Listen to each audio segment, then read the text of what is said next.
বিয়ে বাড়িতে গরুর মাংস দিয়ে যেভাবে বুটের ডাল ভুনা করে মানুষকে খেতে দেওয়া হয়, আমিও ঠিক সেই স্টাইলে বুটের ডাল দিয়ে গরুর মাংস রান্না করব। আসসালামু আলাইকুম, আশা করছি আপনারা সকলে খুব ভালো আছেন। আমি একটা দাওয়াতে গিয়েছিলাম, সেখানে দেখলাম বুটের ডাল দিয়ে গরুর মাংস রান্না করছে। এই রেসিপিটি সেখান থেকে নেওয়া। তো চলুন আপনাদের সঙ্গে রেসিপিটি শেয়ার করি। এখানে 1.5 কেজি মাংস নিয়েছি। মাংসর মধ্যে হলুদ গুঁড়া, মরিচ গুঁড়া ও সামান্য তেল দিয়ে প্রথমে একটা কড়াইয়ের মধ্যে দিয়ে দিয়েছি। এখানে যে গরুর মাংস থেকে পানি বের হবে, ওই পানিটার মধ্যে মাংসটাকে সেদ্ধ করে নিচ্ছি। মাংসটা সেদ্ধ হয়ে গেছে। যখন দেখবেন ঠিক এভাবে মাংসটা ভাজা ভাজা হয়ে গেছে, লাল লাল হয়ে, তখন আমি এটা চুলা থেকে নামিয়ে নেব। এখানে একটা কড়াইতে কিছু তেল দিয়ে নিয়েছি। তেলের মধ্যে কয়েকটা তেজপাতা, কিছু লং, এলাচ ও দারচিনি দিয়ে একটু নাড়াচাড়া করে নেব। এবার এখানে কিছু গোটা রসুনের কোয়া দিয়ে একটু নাড়াচাড়া করে নেব। এখানে 2 কাপের মতো পেঁয়াজ ও কিছু কাঁচামরিচ দিয়ে একটু সময় নিয়ে ভেজে নেব।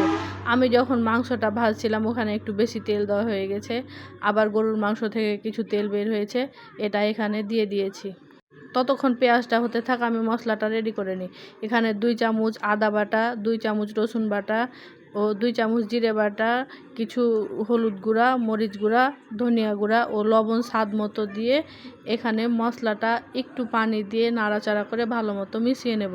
এখানে আমি মরিচ গুঁড়া ও লবণটা একটু কম ব্যবহার করেছি, কারণ মাংসটা ভাজার সময় আমি ওখানে লবণ ও মরিচের গুঁড়াটা একটু দিয়েছিলাম, এই জন্য একটু কম দিয়ে আস্তে আস্তে পানি দিয়ে মশলাটা রেডি করে নিলাম। পেঁয়াজগুলো একদম বাদামি হয়ে গেছে। এবার যে আমি মশলাটা রেডি করে রেখেছিলাম, এটা আস্তে আস্তে ঢেলে মশলাটাকে একটু সময় নিয়ে ভালো মতো কষিয়ে নেব। যখন দেখবেন মশলা থেকে ঠিক এভাবে তেল উঠে এসেছে, তখন বুঝবেন আপনার মশলাটা একদম পারফেক্ট কষানো হয়ে গেছে। এবার যে আমি মাংসগুলো ভেজে রেখেছিলাম, ওইগুলো আস্তে আস্তে দিয়ে আবারও ভালো মতো নাড়াচাড়া করে একটু সময় নিয়ে কষিয়ে নেব।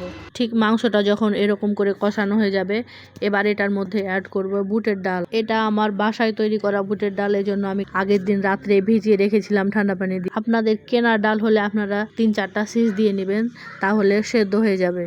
এবার এটা একটু সময় নিয়ে আস্তে আস্তে মাংসের সঙ্গে কষিয়ে নেব। ঠিক যখন এরকম কালার চলে আসবে, তখন বুঝবেন মাংস ও ডালটা কষানো একদম পারফেক্ট। এবার এটার মধ্যে অল্প অল্প পানি দিয়ে অল্প অল্প করে পানি মিশিয়ে ভালো মতো নাড়াচাড়া করে সেদ্ধ হওয়ার জন্য কিছুক্ষণ অপেক্ষা করব।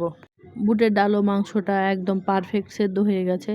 এবার এটার মধ্যে কিছু জিরা গুঁড়া ও কিছু গরম মশলা গুঁড়া দিয়ে আস্তে আস্তে নাড়াচাড়া করে চুলার আঁচটা একদমই কমিয়ে একটা ঢাকনা দিয়ে ঢেকে কিছুক্ষণের জন্য দমে রেখে দেব। এবার দেখুন, দেখতে যেমন লোভনীয় হয়েছে, খেতেও তেমন দারুণ হয়েছে।